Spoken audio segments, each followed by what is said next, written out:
台中接阮今年5月一个刑事法的建案吊架落来，造成死亡的意外。今仔早起9点附近的道路成丰路建案的厝顶要来进行工程拆除的作业。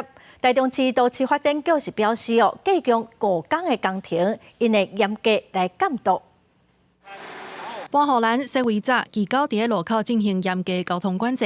8月14早起9点一个到，台中市刑事法工程团队展开文心爱挖建案厝顶的拆掉拆除作业，为着安全，甲文心南5路为文心南路到向心南路的路段封起来，附近车流经过指挥，早起的交通犹阁顺时。我早上7点多有来巡视一次哈，他们那边。 到现在好像没有这个塞车的一个问题哈，请有关要经过这个地方的这个民众哈，希望能够说小心一点哈。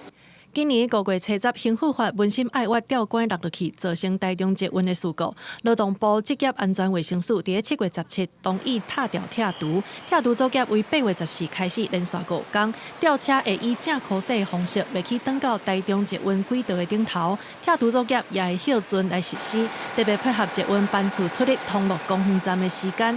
刑事法表示，一切拢照政府的要求来执行。交通如何管制，或者是怎么样？ 那个公告周知这个东西，我们就照政府的规定去做，严格要求工地安全。后续如果完成了一个阶段性的工作，当然就照规定去做申请复工。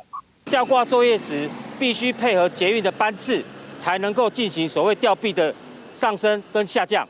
所以这个部分，交通局有严格的审查他们的交维计划。那复工的部分仍然必须检送第三方公证单位。 然后送都发局，才能够核报复工。刑事法后手会申请复工，但是强调无时间表。台中市都发局表示，复工有相关的程序，而且爱送第三方公证单位会严格来审查。记者综合报道。